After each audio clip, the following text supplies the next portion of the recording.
Hello and welcome to the Connected Community Podcast. Today, my guest is Allie Miller, who is a family and marriage therapist that specializes in nonviolent communication, which is sometimes called NVC. This is a very compassionate and heart-centered way to communicate with others in order to express ourselves and get our needs met. Allie walks us through this 4-step model, which begins with stating your observation, expressing your feeling, your need, and your request from others. And you can tell from my podcast that I get the request and the need mixed up majorly. This is a simple and easy concept, but it takes a lot of practice and a lot of perseverance to get it right. And I feel like if we were to all communicate this way with one another, the world would be such a better place. We would be getting our needs met. And I think sometimes it takes a lot of practice to step in our voice, express our needs and our wants and our desires in a way that isn't triggering to others. So I definitely took some tips and techniques from this podcast, a way that I can use in my life. I practiced them before and after the podcast, and they are extremely powerful. So I really hope that you'll have some takeaways and enjoy this podcast. If you are, please take a moment to give us a like, a share, and a subscribe. And I want to thank you so much for being here today. Enjoy.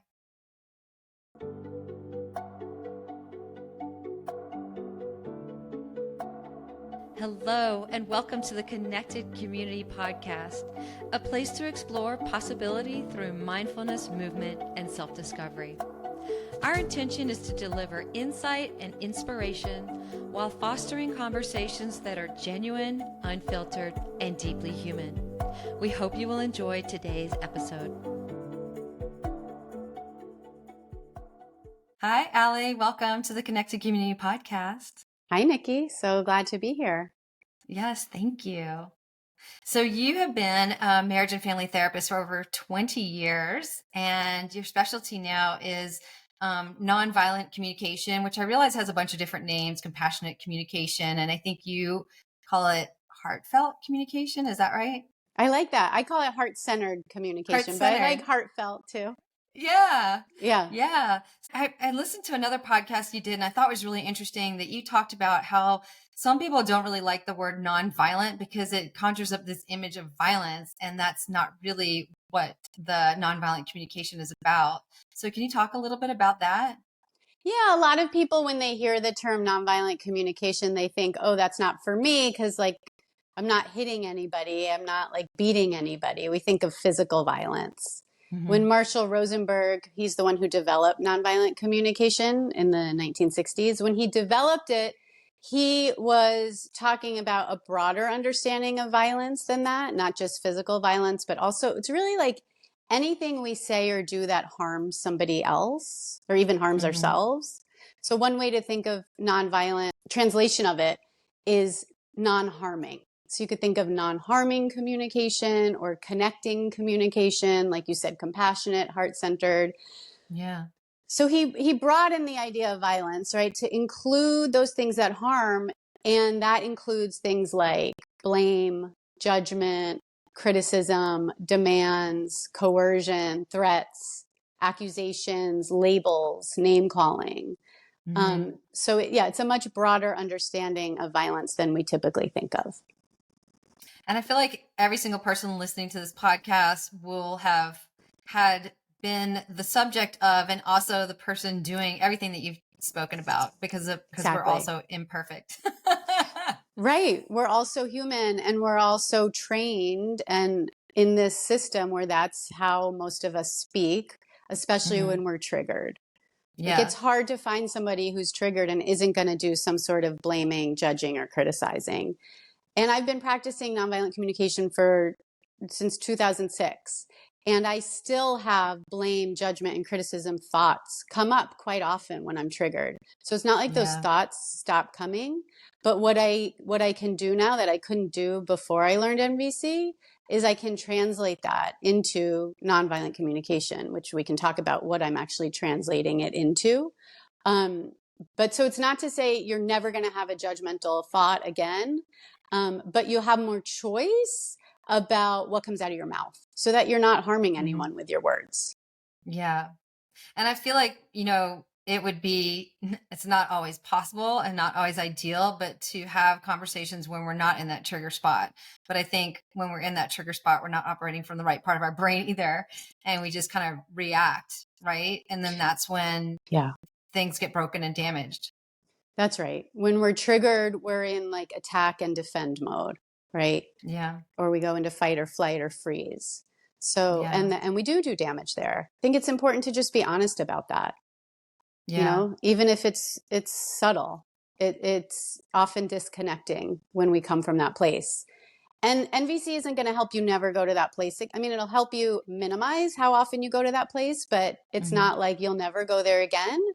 But with the NVC tools, a teacher I know would call it the broom and dustpan approach, where you kind of mess things up, right? You do the damage, and Yeah. then you can clean it up with the NVC skills, because there are the NVC skills help with repairing rupture, like Hmm. reconciling after disconnection or rupture has happened. Are there certain steps that we can take in communicating more effectively with other people? Yeah, so I mean, it's a 4-step model that Marshall Rosenberg developed. So it's observation, feeling, need, request. Those are the Hmm. 4 steps. So we often, for short, call it OFNR, OFNR, observation, feeling, need, request. So anytime I'm having a judgmental thought about somebody and I realize it, now it's a light bulb, like a alarm letting me know, like, oh, okay, there's something going on inside me. What Right. did I observe happen? Like, what triggered me? What am I Hmm. feeling? What are my needs that my feelings are alerting me to? And what do Right. I want to happen? The request is like, what do I want to either ask of this other person or ask of myself? Like, what's the request here to help Yeah. me get my needs met? Because any judgment, Marshall Rosenberg would say, any judgment is a tragic expression of unmet needs. So Yeah. anytime I notice a judgment arise in my mind, I ask myself, oh, what needs of mine are unmet? Right? So I'm not focusing on the judgment has me focus so much outward on what I think is wrong with the other person. Yes. And NVC invites me to look inside and not to blame myself, but to get curious. Oh, okay, if I'm judging this person, I have some important needs that are needing my attention. What are those needs? Hmm. Yeah. Well, what's interesting too is the want part, because I think that's even harder to recognize sometimes is what we want from the other person, or we know what our needs are, but we never ask what we want, which is a whole nother skill set that a lot of people Yeah, don't have is using their voice and expressing their needs and desires outwardly. Yeah. exactly. So many of us have been raised to believe that our needs don't matter. And so we Yeah. don't ever learn how to really pay attention to them, how to give voice to them. So we either kind of ignore them, suppress them, or on the flip side, we get aggressive about them and we get demandy, like, you must meet my needs, right? Right. So it's either we tend to be either passive about our needs or aggressive about our needs. And NVC is like the middle ground. It's like assertiveness. Like, oh, my needs matter. Your needs matter too. So I'm going to make a request of you and I'm open to hearing no. I'm going to check to see, like, would it work for you to do this particular thing that I think would really help meet my needs? And if it Right. wouldn't work for you, then I wouldn't want you to do it. Hmm. So let's come up with an example of something just really basic and not super deep where we can put that into action. Okay. Yeah. Uh, So I work with a lot of couples. And so an mhm. example I often talk about is the dishes, right? Like, do you want to do it as a role play? Sure. Okay. So if we're partners Okay. and I'm getting super frustrated day in and day out because I'm noticing you're not putting the dishes in the dishwasher. You're just leaving your dishes in the sink. Not NBC would be like, you don't care about me. You're so lazy. You're such a Um, slob. you're such a slob. You're not carrying your weight. Like, we all know Hmm. that game. Hmm. That's how most of us talk. Or you Um, never, you always, you you never never. clean up. Yeah. You always leave your stuff all around. Yeah. Yeah. So the first shift in NBC is turning any you statement into an I statement. So when I see the dishes in the sink, that's the observation. When I see the Hmm. dishes that I saw you eat off of in the sink, Hmm. what do I feel? I feel really frustrated. I feel discouraged. I feel annoyed. I feel exhausted. And then the need, right? What am I needing? I'm needing support and keeping our home tidy. I'm needing a sense of partnership. Yeah. And then the request might be, would you be willing to put your dishes in the dishwasher? I'm not saying you have to do it right away. I understand you might want to just drop them in the sink if you're in a rush, but would you be willing to put your dishes in the dishwasher before you go to sleep at night? Mm-hmm. And I imagine like a lot of couples would say, well, I just did that last week. I mean, usually I pick them up, but it was just last week or it was just Yeah. yesterday. Okay. So your response is it was just yesterday. Are you implying like it's not a big deal? Yeah. Like you're making a big deal about it. It was just yesterday, but I usually do it. Okay. So I think I'm hearing you say you are willing to do it every night. And sometimes you might not. Oh, that's a good one. I mean, I'm not trying to put words in your mouth, but Yeah. is that what you're saying? Well, yeah, I'm here. Just devil's advocate. Yeah, I think you're making a big deal about this because usually I pick them up, but last night I left them in and now you're nagging me or something. Yeah, so I'm hearing it feels like nagging to you. Like I'm wondering if you're wanting to be seen for how you are contributing to the house. You are supporting me. You are supporting us. Mm-hmm. Oh, that's nice. Yeah. Yeah. So that's I Yes. shifted from expressing to empathizing. That's what we call it in NBC, right? Like so I kind of put my agenda aside and then I'm just because the whole time I'm bringing this up, the main need I'm trying to meet, even more so than like getting support around the dishes, the main need is connection. Because I know, based on my experience, that if we're connected, we're going to figure this out together. Mm-hmm. So I'm putting my like request over here and I'm just trying to connect with you. Okay, so you're saying, and I'm just listening for your feelings and needs. I think what you're saying, and tell me if I'm wrong, is that maybe you're feeling a little annoyed because you really want to be seen for how you are contributing to keeping the household tidy. You are contributing to supporting me with this. Yeah. Yeah. That's nice. So what happens for you in this role, Nikki, when you hear me empathize with you? Yeah. What I happens go from inside? defensive to softening. You felt that inside. Yeah. That's it. Yeah. And then are you more interested in hearing from me? Yes. Because I feel seen. Yeah. And So, yes, I think that is ultimately, hopefully, that's what we want is that connection with others, right? yeah. And if you feel defensive, if you have a need to be heard about your reality, you're probably not going to be able to hear me. So if I can hear you, then that, like you said, it softens you and then you're more open to hearing me. Yes. So this gets tricky when neither partner can kind of put their thing aside to listen to the other. And right? so does it work if one person is really skilled at nonviolent communication and the other is not? I love this question because yes, it can. And it's a lot of emotional labor for the person who's skilled in NVC. Yeah. Which is why I love working with couples so that they can share that labor, so that it's not all falling on one person. Because NVC is hard. It's like you're translating judgments all the time. So if one person knows NVC and the other person isn't, the one who doesn't know NVC is going to be throwing a lot of judgments and blame out at their partner. Yeah. And yes, when you're skilled at NVC, you can translate all of your partner's judgments into their feelings and needs. That's like the aspiration. That's the skill we train in. But it's hard. And so if both people in the couple or in the relationship, whatever it is, have this skill, know how to listen with empathy, know how to translate their own judgments into observation, feelings, needs, and requests, know how to connect first with their own feelings and needs, it's just way more productive and way more connecting and way easier because you both have the same project, which is the project of connection. Yeah. Yeah. As opposed to the project of winning and trying to get the other person to lose. Because that's usually what we're up to when we're in that more violent mode. Trying to win. Right. You're wrong. Exactly. Yeah. It's Yeah. interesting. We did a pre-interview a while back, and then I ended up in a situation where I run a women's group, and I had 5 women in the group come to me about somebody else in the group. And then I had that call with you, and I got to the point where another woman and I needed to meet with this one person in the group to sort out the situation.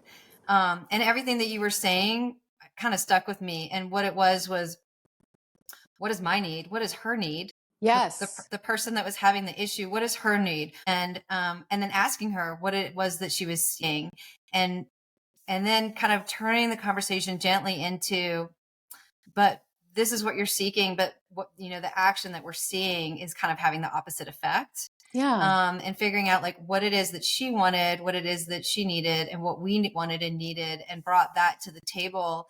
And it did come with a lot of thinking ahead of time, and kind of planning and strategizing, but then tons of compassion in that Amazing. in that in that interaction, because I wasn't just thinking, well, all the people in the group need this and we need this and I need you to be this way, but like, Yes. by being in the group, what are you seeking? And the way that you're coming into the group, you're not getting what you're needing from us.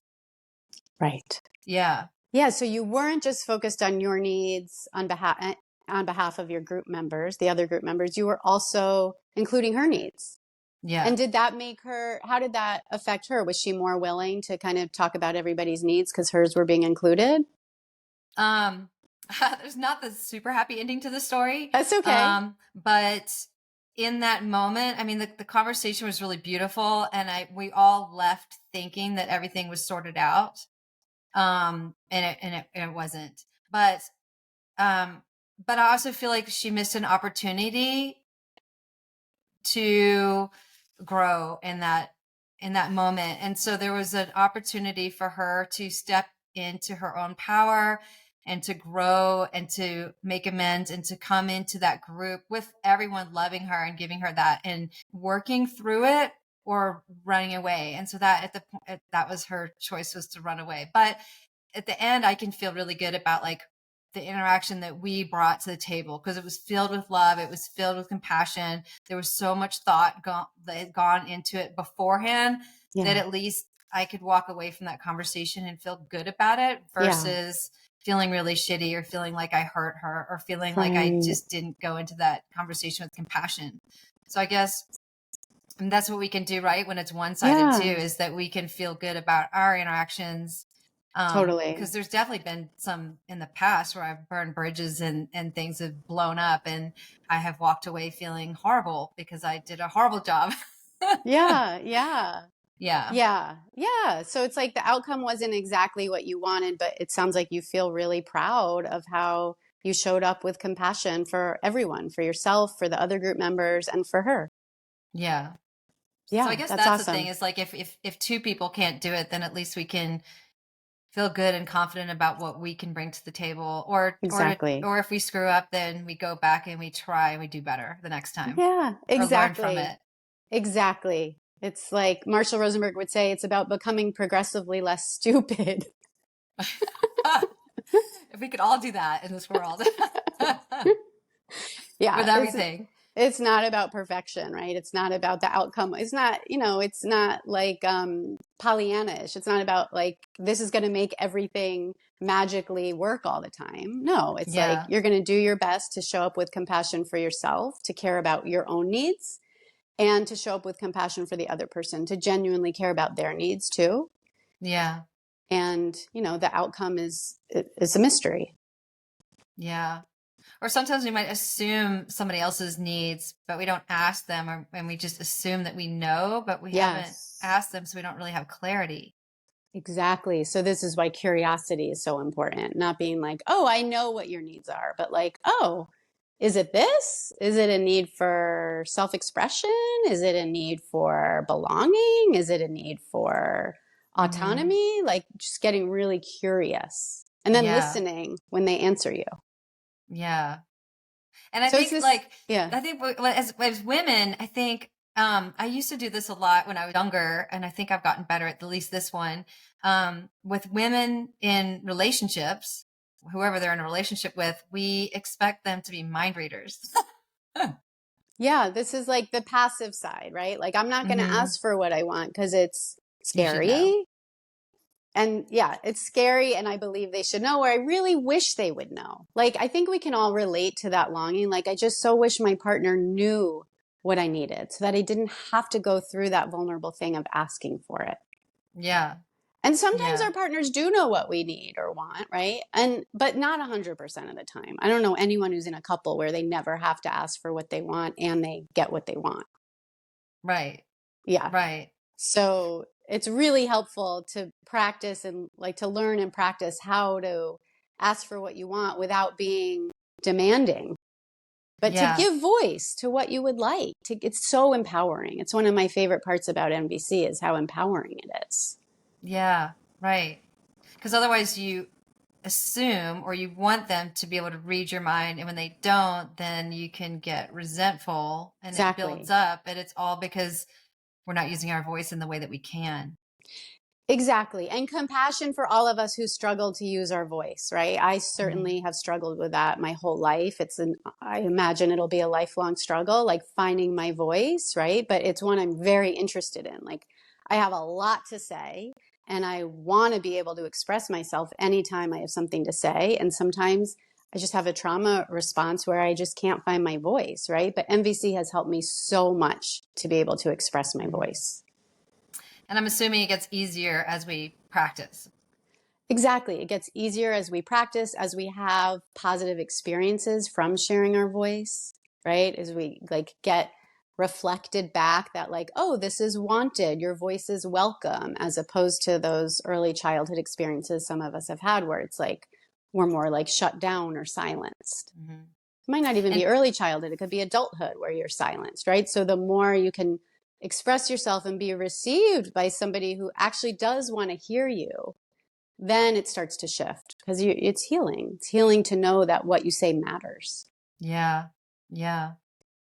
And what about those relationships where somebody's always like interrupting and jumping in and projecting? Like, how do people navigate around that?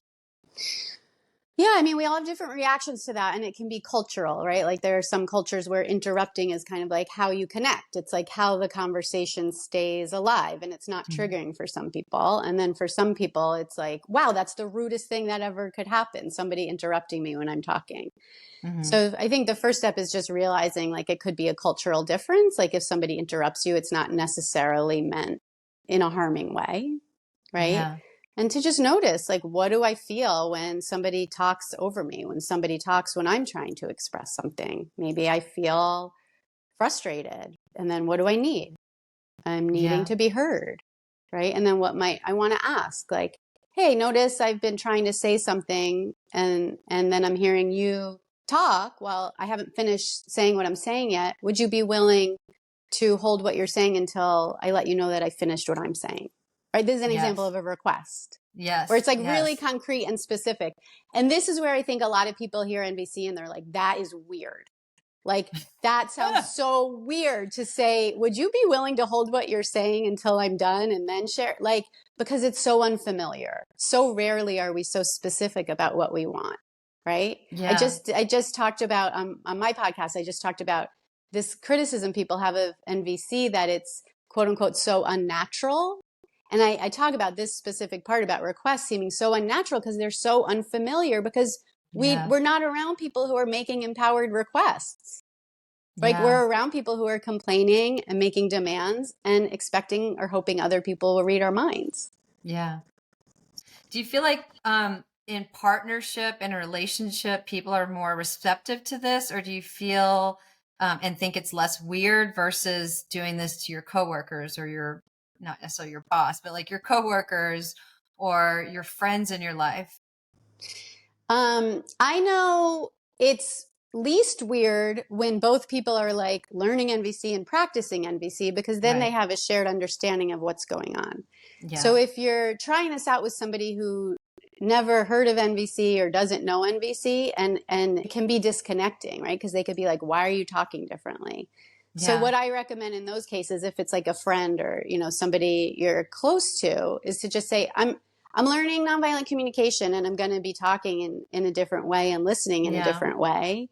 And, let me know if it feels too weird. And then we can talk about that, Yeah. some sort of disclaimer so that it's not super disconnecting.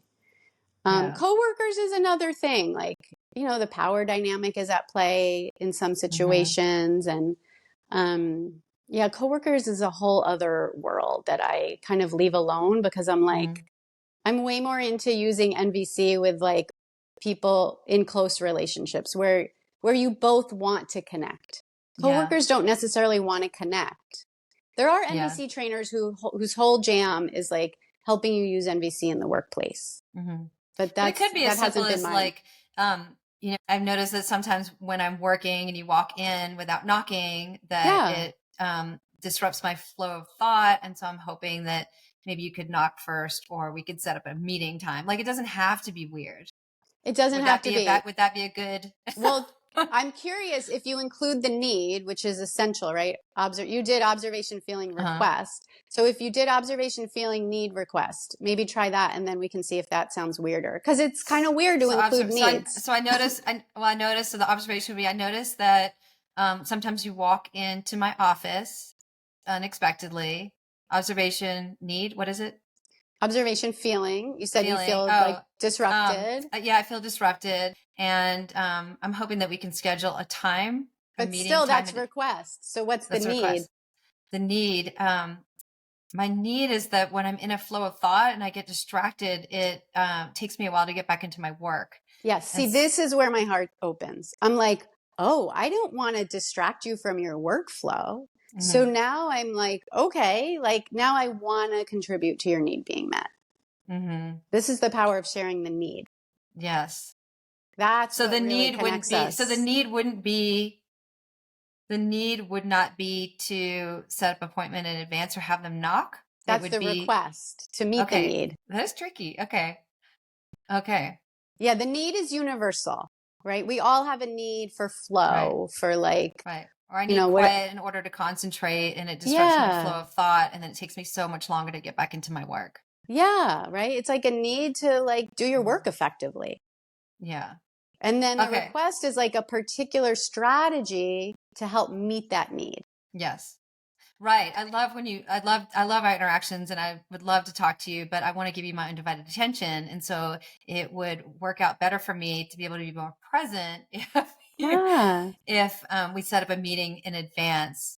Yeah, that's another way at it. Yeah, the need for presence. Yeah. Okay. Let's come up with another one, because I think the practicing it is important.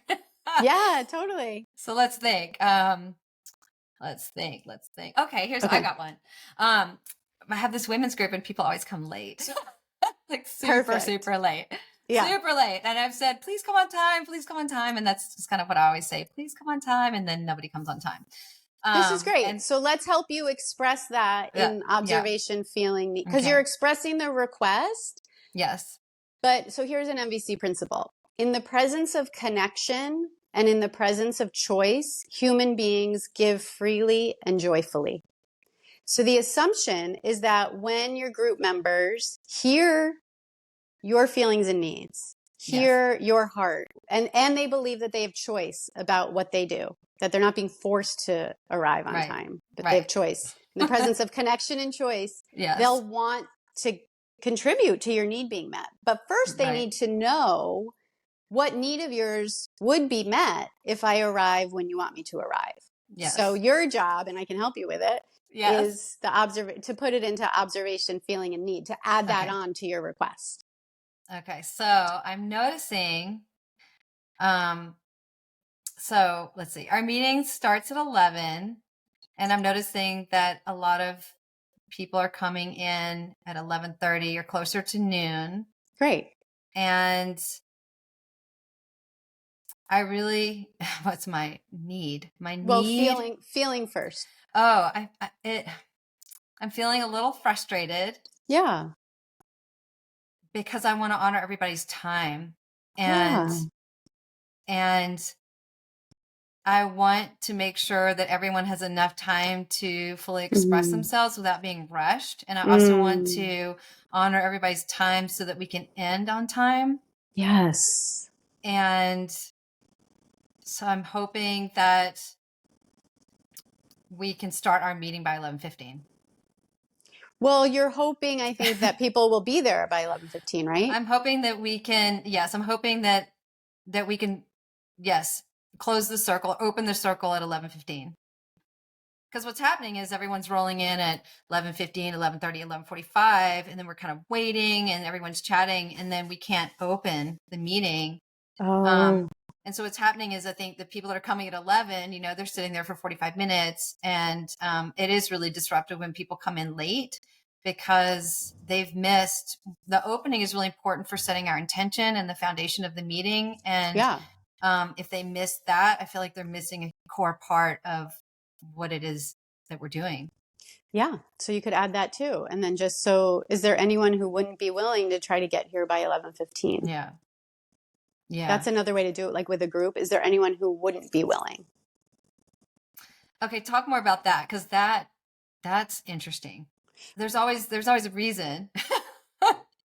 Well, this is another principle of NVC. All actions are attempts to meet needs. So me arriving at 11:30, the kind of traditional perspective would be, the traditional interpretation would be like, I don't know, I'm rude or I'm not respecting the group or something like that. The NVC perspective would be like, oh, I'm meeting needs by arriving when I do. Whether it's that I feel anxious in those first 15 minutes for some reason, and so it's a need to kind of have a calm nervous system, or it's that, I drop off my kid and I can't get there till 11:30. Whatever it is, the assumption is I'm meeting needs.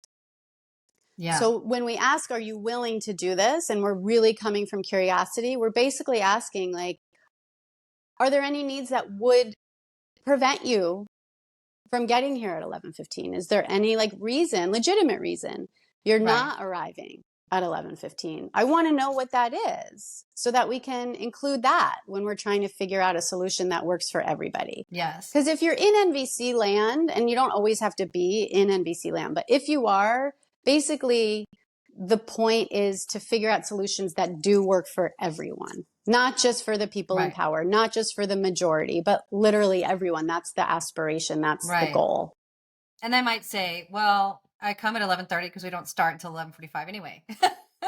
Right. So then it's a cultural thing, right? It's like a cultural thing. And then if you're the leader, depending on how you hold your leadership, you could say, I've noticed everything you just said before, Nikki, was so beautiful and so non-harming and so self-owning. You can say, so next week we're going to start at 11:15, and I hope everyone can get here. That's when we're starting. Yeah.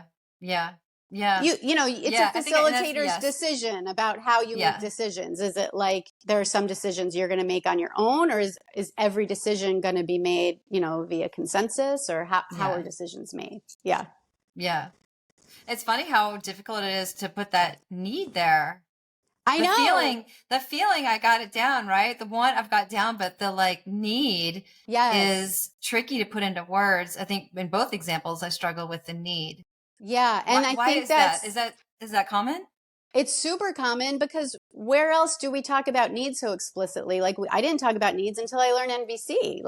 In NVC, you get a list. There's these lists of feelings and needs. I have a link we can put in the show notes. Oh my gosh, please. That would be great. It's AllieMillerCoaching.com/feelings and needs. Okay. And one of the first things I recommend to people who are interested in developing their NVC skills, but even just their emotional intelligence or their assertiveness skills, is to look at this list of needs and to go through it, to read every single word and be like, wow, this is not only a universal human need. That's one of the premises, that every human has these needs, but we also talk about them in NVC as beautiful, that this is like our life energy manifesting through our needs.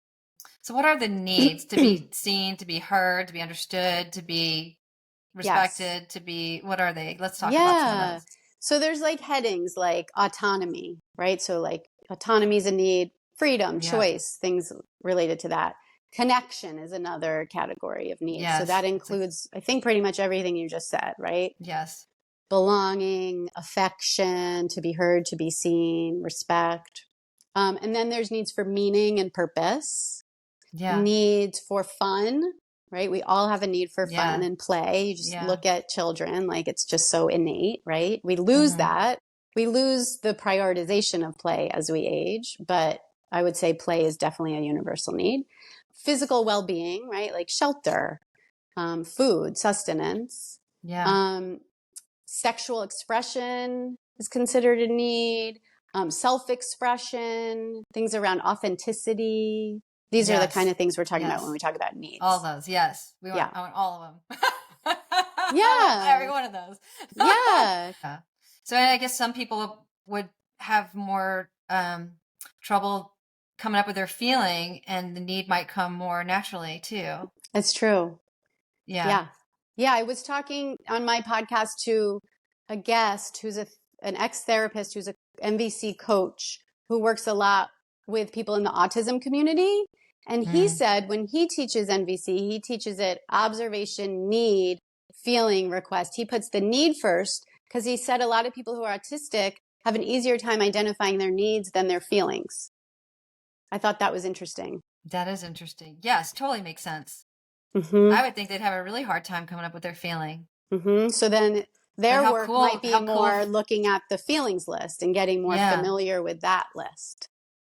But also, wow, how empowering for them to express their need. Yeah. Yeah. Yeah. Yeah. I would hope that if I was doing something to someone, that they, with love and compassion, would come to me and Mm. express that, because my intentions are always good. I'm not Yes. perfect for sure. Yeah. But if I was doing something to upset somebody and Yeah. it could be easily corrected, I would hope that they would come to me and Yeah. express that. Yeah. It's like we care about each other. We care about our impact on each other. We want to Yeah. contribute to each other's needs being met. Yeah. Yeah. Mm-hmm. Yeah, I love this. I think it's interesting because I listened to one of the podcasts you did with somebody else, and they had all these things that came up in their marriage, all these like little conflicts and little scenarios. And I feel like I don't have that. I mean, I'm curious. I'm trying to figure out like what my marriage is very easy. It's very easeful, and it doesn't have a lot of conflict, but I haven't really ever put much thought into why that is. But That's I'm guessing, amazing. That's awesome. but I'm I'm guessing guessing it's because so many needs are met. Like it's like NVC isn't just for when things aren't going well or just when yeah, needs aren't met.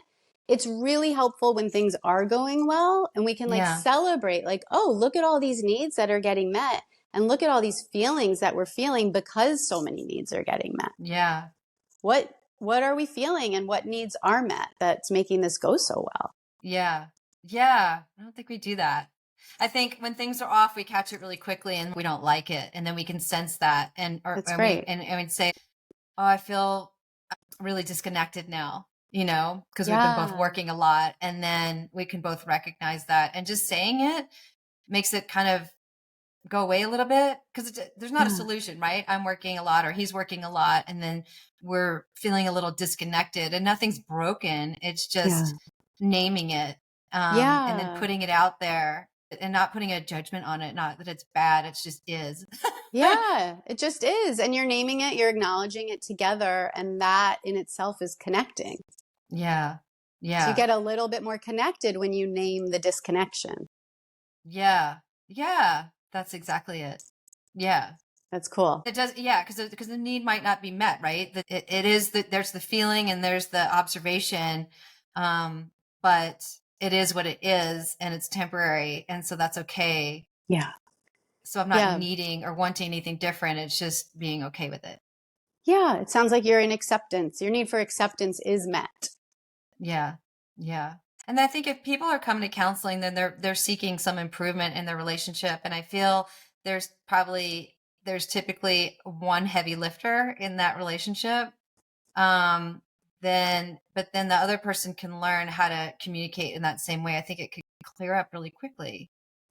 Exactly. This is one of the main reasons I love teaching NBC to couples together, because things move so much more quickly when both people are doing this heavy lifting together.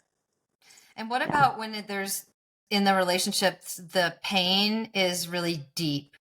So there's some past things, and say the in the relationship, the family, they're functional now, but there was a lot of dysfunction earlier in the relationship, and there's a lot of resentment and hurt and pain from that. Do you move through those in that same way, or do they get triggered in the current moment? Does that make sense? If the pain isn't resolved, they're probably not going to be functioning so well. Right.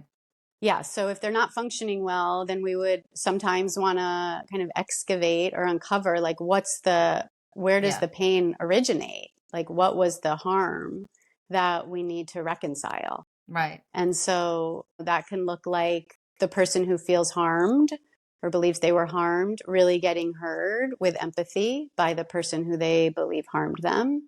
Yeah. And then talking about what needs the person who, quote unquote, did the harm was attempting to meet when they did the thing. Not in like a justification or defending themselves kind of way, but like in a humanizing them kind of way. Yeah. And then seeing what the person who was harmed is needing going forward, or wanting or wants to request going forward to help rebuild a sense of trust. Yeah.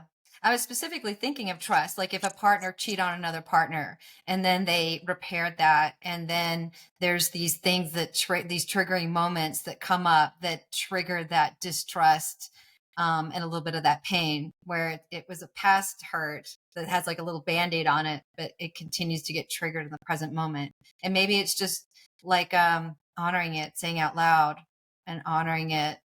Because I think sometimes when we speak something out loud, it allows it to disappear.